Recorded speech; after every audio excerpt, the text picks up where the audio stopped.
Welcome, everybody. We are here for our Research Talk Qualitative Scholar Conversations, and we're honored to have our good friend and qualitative scholar, Rashawn with us today. And we are talking about two courses that he's presenting back-to-back at our Qualitative Research Summer Intensive. The first course is Monday and Tuesday, July 22nd and 23rd, and that course is Designing and Implementing Qualitative Social Justice Projects. And then the second, which follows on Wednesday, these are separate courses that could be taken alone or in sequence. If you haven't taken either, the sequence is pretty powerful.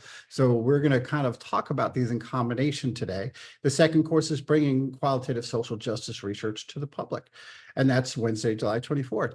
So Ray, if you don't mind telling us a little bit about yourself with a specific focus on your evolution as a qualitative research and your pathway to what brought this sequence of topics as something incredibly valuable for us to present. Yeah, thanks so much, Ray. It's great to be on with you all. For me, my evolution as a qualitative scholar, really comes right back to ResearchTalk and the ability that I had as a student ambassador many, many years ago to come to Long Island, to take courses, to be a research ambassador with you all.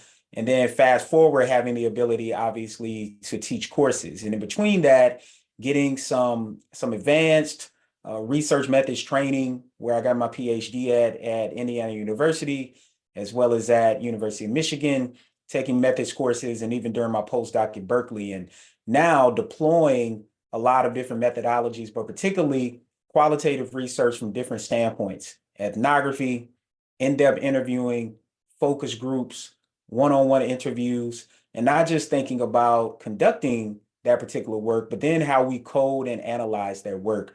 I've done research on a plethora of different outcomes that have included qualitative data, from looking at graduate students and professors to looking at the experiences that individuals have in communities as it relates to exercise and physical activity, conducting an ethnography in that space. And then of late, conducting interviews with police officers around the country, and also policymakers and community activists in cities around the country in terms of how they think about police reform. So kind of bringing to bear a lot of different types of work, but it all centers on research methods and qualitative data. And of course, a lot of my work centers on how we think about translating our work to not just be doing research for pure research sake, but also thinking about the social justice impacts. And that's part of what people will get in these classes. Yeah, which I absolutely want to applaud, as you're one of several folks who are instrumental in increasing the utility, frankly, of sociology. And, it's a brilliant discipline. It's my discipline as well. And it's great to just see the ways that it just grows in terms of its usefulness out there in the world. So thank you for your role in that way. So when we think about the courses, let's start thinking about the designing, implementing qualitative social justice, but feel free, if there are smooth complements to the bringing social justice to the public, talk about them in sync. That's all good. But we're wondering about the motivations, kind of why this course, but also it's a course that you've offered several times, and just a little bit about kind of the wisdom that you continue to accrue and then pass on to folks who are deciding to learn from you. Yeah, so part of what people will get in this course is how to think from the very beginning about trying to have their research make a broader impact, particularly in the policy space, but also in local communities. And part of what we do is we center from the beginning, not just a research question, but the individuals who we're going to come in contact with, who is our audience, ways that we center in terms of applying community-based participatory research approaches, the ways that we think about centering a social policy framework that really centers with the end result being an outcome that improves equity and decreases social inequality. So part of that from the beginning, it is getting people to have a mindset shift in terms of what their research looks like and how they do that particular work. And then next, part of what happens is they really start thinking about not only the construction of, say, an interview guide or a focus group guide, or even an ethnography, but then what do they do once they get those data? How do they think about the coding of the data, the analysis of the data? And then also on the front end, how they think about gaining entry, how they think about inclusivity and including the individuals who they're going to actually be doing work with. So it's going to give people a lot of opportunities to kind of think in small groups, think as an entire class, for me to give feedback on specifically what they're doing. And oftentimes what I do in these classes is I break people up based on kind of specialty area. Are they focusing on health, education? Are they focusing on other aspects of social inequality? And then they are able to kind of communicate with people who are doing some related work from different parts of not only the US, but even around the world, depending on what people are taking classes from. And we kind of build that up and walk through those particular steps. So at the end, on one hand, if people kind of already have a project, they can think about their data in a different way. If they haven't done that, they now have a roadmap for going to do that work, who they need to center, what they need to raise up in this particular work, and ways that they can actually advance it. When it comes to thinking about taking this research and applying it to policy, it really comes down to at what level people want to have an impact on policy on. Is it the local level, the state level, the federal level? How do they think about that impact? Who are the key players? I show them how they can actually research and kind of target, in a sense, how they would use their work. It's not necessarily about taking an opinion. It's more about using the research to say, this is what the findings show, and then ways that they can actually apply qualitative research to think about innovative kind of intersectional interventions, how they might think about qualitative interventions, thinking about a before and after, thinking about where certain people get access to something and other people don't. And they actually raise up people's stories. They raise up the narratives. They raise up the themes that oftentimes come up in qualitative work. And we talk about ways that you can package qualitative work to talk to policymakers, which is different than what happens with quantitative work, where a person just might have a statistical finding. It's not that simple with qualitative work, nor should it be. And so part of it is elevating people's perspectives and stories to make sure that people have the ability to represent the individuals who they've actually used as participants and respondents.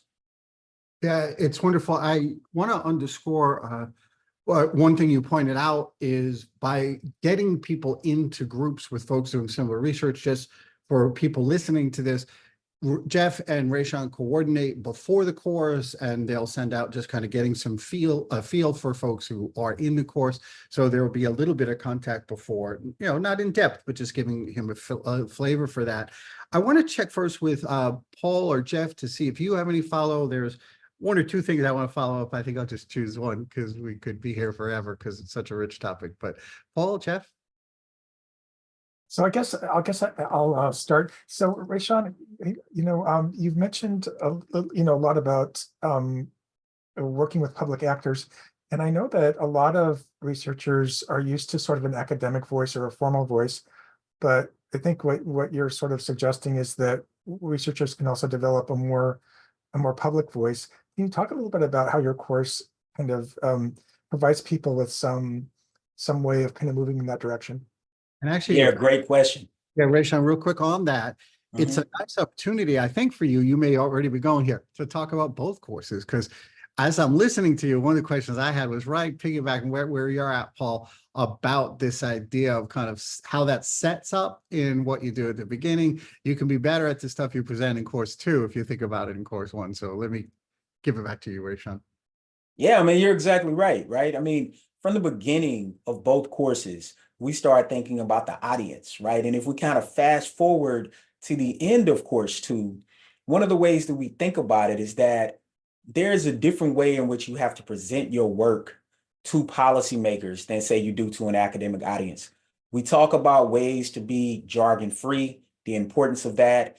Students will also practice with one another. They will have to come up with an elevator speech. If they could talk to one person who could change their issue about what their work focuses on, who would that person be? And if they're in the elevator going from floors 1 to 10, what would they say to them? What would they say to have that person saying, keep on walking with me. There's more that you can teach me about what's going on. So we talk about strategies in that regard to translate our work. We also talk about the medium by which you want to translate your work. And that's something that we kind of bring to bear in both courses in terms of thinking about getting multiple lines on your CV.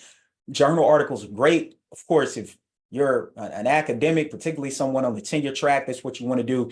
But there are so many other pathways to use your work and your writing to make a difference. We think about op-eds. We talk about radio. We even talk about TV. We talk about policy reports. We talk about different ways to use your research and the way that that research needs to be packaged in order for you to have an impact with different audiences, with the main goal, particularly for the policy course, to shift policy.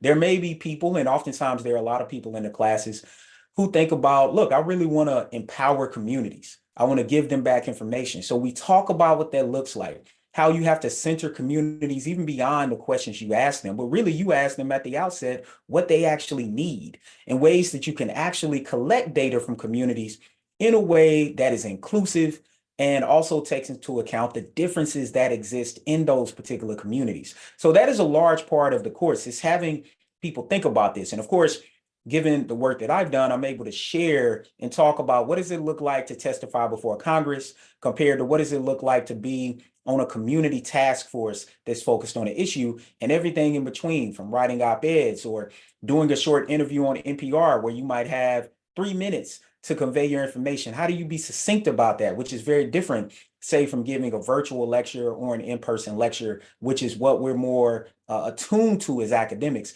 So we talk about the different ways in which that looks, and ways that they can use their work to ensure that they're being succinct and direct, not losing much with the qualitative findings, but also elevating what the main themes are that can help drive policy change. Yeah, Jeff, what about for you?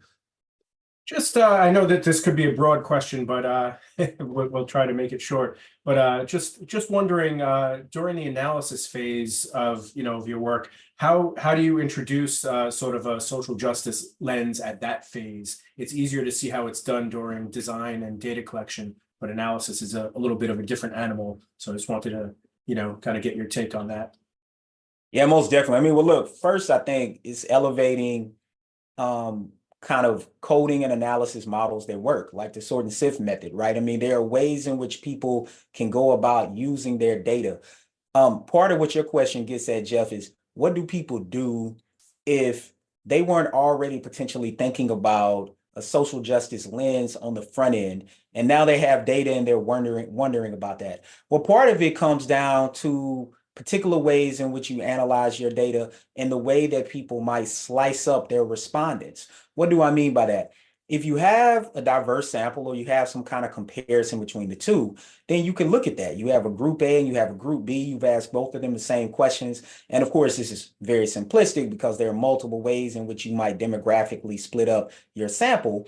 But part of what I do then is I show participants in the class examples from my own data in which I might use some existing programs, the way that I might use Excel to kind of code and set up various things, the way that I might take an interview transcript and slice up that transcript to elevate themes that are coming out and looking at this particular work. I'll give you one example.